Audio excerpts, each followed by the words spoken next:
Bom, boa tarde. Vamos então dar início aqui a este Encontro Café. Não há café, mas há encontro. Não há café. Já estava a dizer mal. Oi, afinal há café. Mas, enfim, essencialmente, mais uma vez, aqui manifestar a grande satisfação pela presença do Sr. Comissário da Ciência e Inovação, o Engenheiro Carlos Moedas, que nos dá o prazer de estar aqui aliás, já começou ontem à tarde a visitar aqui várias componentes deste nosso ecossistema ligado à ciência e à inovação. E pronto, e agora temos aqui a oportunidade de ter aqui uma conversa um bocadinho mais solta.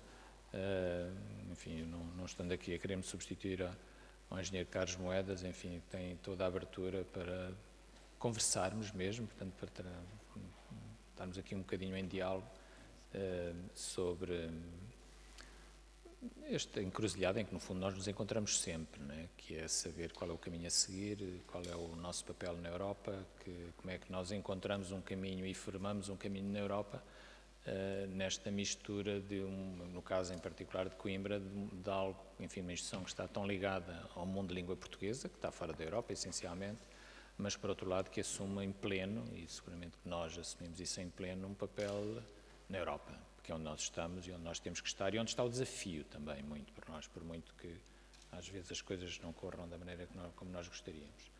De modo que, enfim, dito isto, mas a mim já me ouviram muitas vezes, eu passava agradecendo muito a palavra ao Engenheiro Carlos Moedas.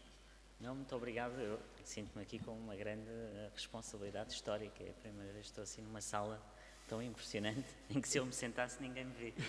Vou ter que estar mesmo de pé. Sr. Reitor, muito obrigado. Eu acho que era interessante fazer aqui mais uma conversa, portanto estamos aqui mais um grupo, e estão aqui desde mais jovens aos pais dos jovens, estão aqui sentados e falar um bocadinho, podíamos falar um bocadinho primeiro sobre a Europa e sobre a situação na Europa, e depois podíamos falar sobre a ciência, sobre a inovação e os temas que pensam que possam ser interessantes para todos aqui. Eu penso que, no fundo, a Europa hoje está muito distante dos cidadãos e está muito distante das pessoas, porque a Europa também não soube comunicar aquilo que faz bem. E as pessoas muitas vezes não se dão conta do papel da Europa no seu dia-a-dia e na sua vida. E quando nós olhamos para a Europa, deveríamos ter muito mais capacidade de olhar para quais são as grandes vantagens que temos em ser europeus e porque é que tanta gente quer vir para a Europa, não é?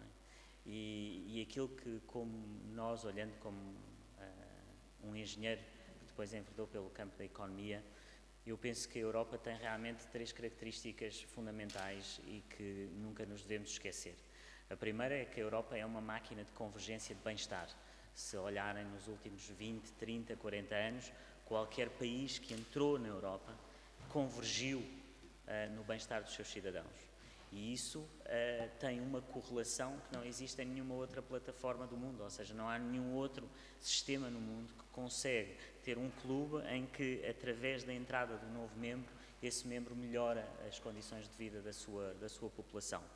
E essa convergência que nós temos na Europa é realmente um facto que ficará sempre para a história, a capacidade da Europa de fazer convergir os países para uma vida melhor. O segundo tem realmente a ver com a inovação e com a ciência, não é? É que a Europa basicamente corresponde a 7, 8% da população e produz mais de 30% do conhecimento no mundo. E essa plataforma que é a Europa hoje, de criação de conhecimento, é uma plataforma que todos aqueles que não estão na Europa gostariam de vir para a Europa, porque sentem aqui na Europa essa capacidade de produção de conhecimento que não conseguem encontrar noutras partes do mundo. Mas, ao mesmo tempo, isto é como uma corrida, não é? Nós estamos todos a correr e há uns que estão a correr mais depressa do que outros. E o grande problema hoje é que nós vemos que a China já está basicamente a investir 200 mil milhões de euros em investigação por ano, a Europa investe 280. Os Estados Unidos, na mesma ordem de grandeza, mas com muito mais investimento privado do que a Europa. E, portanto, esta corrida faz com que não possamos parar e não podemos olhar para trás, temos que estar sempre a olhar para a frente. Mas a terceira característica que eu penso que a Europa tem e isto vem de um estudo de um grande professor de economia que é o Indermit Gill do World Bank, é a Europa também ser realmente uma plataforma eu diria, de apoio social e plataforma social que não existe em nenhum outro lado do mundo. Ou seja, a Europa conseguiu, mesmo com todas estas crises, quando nós vemos todos os imigrantes e todos os refugiados a tentar vir para a Europa, damos-nos conta que eles querem vir para a Europa porque a Europa tem um sistema que eles não têm. E se nós pensarmos nesse sistema, temos que pensar como é que esse sistema pode ser sustentável e como é que podemos continuar a manter para o resto dos tempos e não podemos deixar que a Europa não seja esse sistema social.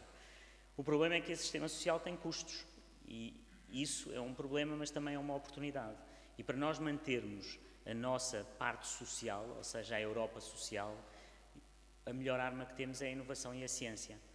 Porque, no fundo, um país pode criar riqueza se realmente conseguir ser mais produtivo, e para ser mais produtivo não tem muitos caminhos. Pode reduzir os salários, pode reduzir o preço daquilo que são os seus bens e serviços através de uma redução e conversão da massa salarial, mas pode ir por outro caminho, que é o caminho da inovação, criar produtos melhores, produtos mais caros, mas que as pessoas querem comprar. Ou seja, quando nós vemos que a Alemanha é um dos maiores exportadores do mundo, aliás, a Alemanha foi durante muitos anos um exportador superior à própria China, as exportações alemãs não são exportações baratas, são exportações que todos, aliás, ontem estivemos aqui a visitar várias empresas, e hoje na Blue Pharma estávamos a visitar, eles faziam sempre questão de dizer, não, mas este material é alemão porque é bom e de qualidade. Então, o que eu gostaria de deixar é a mensagem que a inovação é realmente o driver, ou é realmente a capacidade que nós temos para criar riqueza e para criar bem-estar e criar mais emprego e assim conseguir manter uma Europa social. Agora, o desafio é como é que nós conseguimos convencer 28 países que vivem fragmentados por leis, regulamentos diferentes, que se não tivessem essas barreiras, essa criação na inovação e na ciência seria muito superior à criação que hoje existe. E isso é difícil, porque o ser humano tem sempre uma sensação de que, sobretudo em tempos de crise, de que se proteger, se criar políticas proteccionistas, se achar que fechar as suas fronteiras, que consegue, no fundo, ter melhores resultados. E há uma história económica muito interessante que as pessoas às vezes não se dão conta, é que antes da Primeira Guerra Mundial, a Europa era realmente um continente extremamente aberto. E quando vamos ler os escritos dos economistas dessa altura, antes da Primeira Guerra Mundial, vemos como era fácil fazer comércio entre os vários países da Europa. Depois vem a Primeira Guerra Mundial e, obviamente, esse trauma fecha as fronteiras e fecha a Europa. Depois vem a Segunda Guerra Mundial e ainda criamos maior proteccionismo.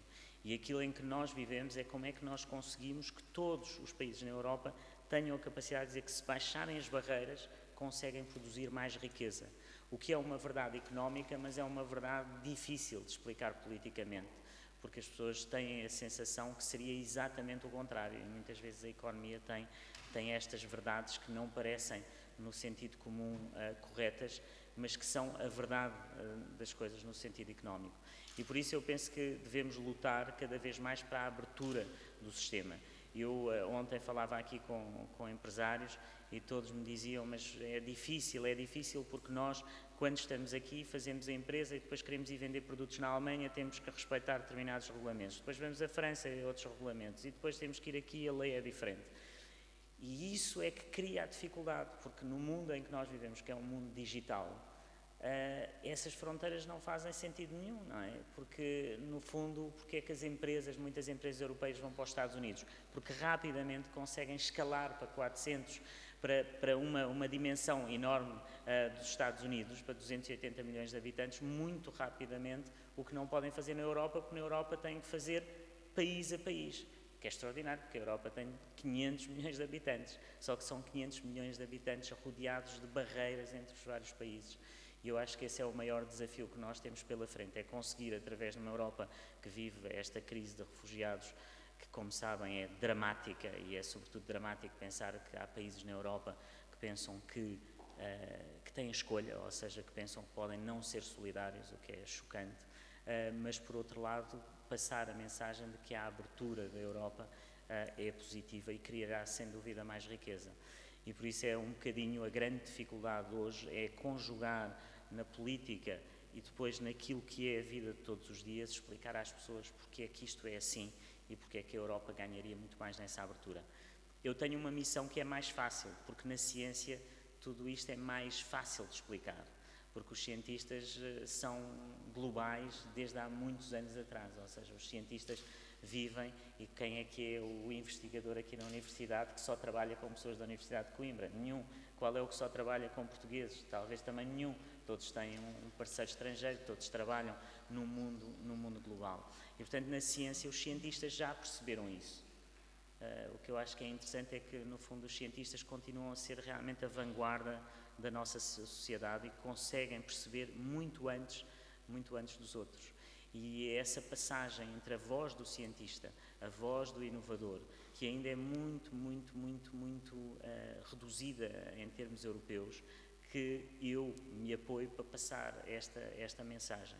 E por isso queria-vos deixar aqui só estas palavras um bocadinho para abrir a discussão, porque não queria fazer disto um monólogo, e como sei que tenho aqui também professores que conhecem bem estes temas da competitividade e da economia, é muito gosto de ter aqui o Sr. Professor Manuel Porto, que já há muito tempo que não via, e falar um bocadinho e discutir, e também ver do vosso lado se pensam que realmente tudo isto faz sentido, ou se sentem esta pressão de hoje, de todas as crises que vivemos, de que a Europa deveria ir por outro caminho. Eu penso que não, eu acho que a Europa só tem um caminho, que é o da abertura.